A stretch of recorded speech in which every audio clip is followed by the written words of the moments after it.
Salute to everybody for tuning in. You can like, subscribe, and share. I'd appreciate that.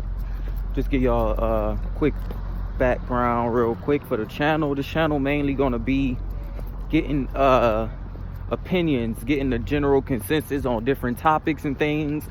I am going to touch on battles. I'm going to do recaps. I'm going to do predictions, rundowns of different cards and all that. But mainly, I'm trying to add a different element to the battle rap blogging. I'm looking to write a battle rap book soon. So to avoid all the personal biases, I just want to get general consensus and ideas on things. So a lot of people probably don't know me. Few people probably do. I've been in the culture for a while. I've been to a few events this year. Gnome 9 out in Houston, Born Legacy 8 out in Cleveland. Things like that. Been to a few back in Detroit where I'm from. So yeah, that's that on the channel. So mainly I'm just looking for feedback on all the videos, on all the topics. I want to see the fans' thoughts and perspectives on all these things. First topic we have today: what is top tier? Now, top tier is a term that's sorry about all that background noise. I'm walking around campus. This is probably where I'm going to shoot all my blogs to, and how I'm going to shoot them if weather permits. But this is where I get all my flows going, where my thoughts get to going, where I got most of my free time too. So pardon me for that, and just stick with me through it. Now, what is top tier? Top tier is a term loosely thrown around by fans, by battlers, by league owners, everybody involved in the culture. What credentials do you have to be top tier? What requirements do you need to be considered top tier? Now, I can pose a short list of my opinion what makes somebody top tier. Now, you don't have to check off all 5 of these points. You don't have to be at the top of the list of all 5 of these points, but you got to have a combination of at least a couple or a few of them, and you got to have a good amount of each things on this list. Now, number 1, my main thing that my main credential or requirement for somebody to be considered top tier is the stages and cards they've performed on. Now, this one is like the most straightforward. You just have to be on good cards, on good leagues. Mainly Queen of the Ring, URL, RBE, KOTD. You have to be on their big marquee major cards. And I'm not saying you have to be on 20 of them, but because a lot of top tiers don't even battle that often. They might give you 1 or 2 a year. So you just have to be able to be on them cards not whenever you want to, but you just got to be a name that can get those slots and have had those slots already.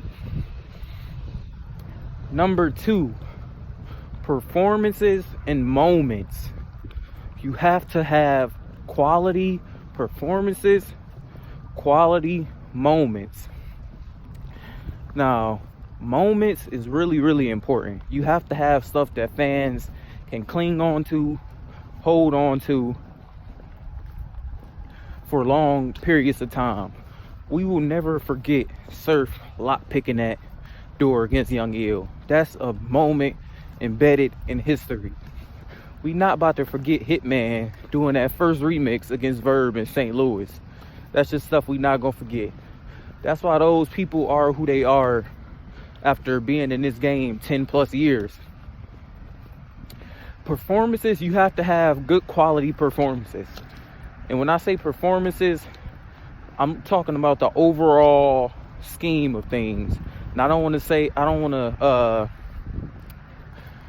say you have to have like great performances back to back, because that's not how it usually goes. But you have to have those good performances and the battles that you need to have them in. So when you got big battles, or it's an anticipated battle, a key battle into somebody's career, you have to have the moments and a good performance in them. Now with that, people gonna say like, oh, what if somebody choke? Choking is okay as long as the overall performance comes out great. Look at New Jersey Twork versus Verb. Twork fumbled, choked through that first round. That is still, to me, that's an A+ performance. Them last 2 rounds were so powerful. He still gets an A+ on that performance for me. So that's one that sticks out to me. We will never ever forget that 3rd round that he gave Verb. Damn, Verb done been on a receiving end of some crazy stuff. Shout out to Verb. Number 3, you got to have a resume. Now this is 3 through 5 is where things start getting real like chippy, real debatable. With resume, a lot of people nowadays are just starting up leagues, pushing battlers that they cool with, pushing battlers from their town, putting money into them. So you might see a Timbuktu Tom out in, I don't know, somewhere out in North Dakota or something, that's getting a push from his league owner, and his resume has been built up already. He probably already battled a Twork. He probably already battled a Geechee. Probably already battled a Surf, a Arsenal. So will he be top tier? No. This is where it gets like, this is where things start coming together. This ties back into the stages and the cards you've been on. Your battles have to be on meaningful platforms, meaningful cards, and they have to hold meaning itself for the resume part of it to hold up. You can't just battle top tiers and say you got a cold resume if you battling them on cards we never heard of, on leagues with 3,000 subscribers, stuff like that. That's not how it go to me. After that, we have numbers, and this is one that's really weird. A lot of people believe or say being top tier is a popularity contest. Somewhat it is, but it's a reason that these people who are considered top tier are popular or are where they are in battle rap. It's the reason they have those high views. It's the reason they have a lot of Instagram followers, a lot of Twitter followers. Fans just don't go watch all their battles repeatedly over and over for no reason. We don't go follow them on Twitter for no reason. It's a reason for that, and a lot of that is back to the moments and the performances they have, like a Hitman and a Surf. They have those performances, they have those moments, so people are gonna cling to them. People are gonna become followers of them. And last but not least is one that I don't hear a lot, but I think is really, really, really important to be in top tier in battle rap. And that is respect amongst all the other guys that are top tier. And when I say respect amongst all the other guys that are top tier, I mean, do you have to, if you are a battle rapper and you want to battle a top tier, do you got to chase them around for years and years and years? Or do you just put that call in and get it? Now, of course, every top tier can't just do that, and it always don't work that way. But once you're top tier, your name should be at a level where you don't have to chase other battlers around. You don't have to fish for battles. You can just go out there and get them. If you can't get some of them, you still align with so many other big names that one don't really matter. So those are my main components to being considered top tier. I want to hear what y'all think. Actually, I got a list I can pose. A couple guys I want to see where y'all gauge him at. Ill Will, is he top tier?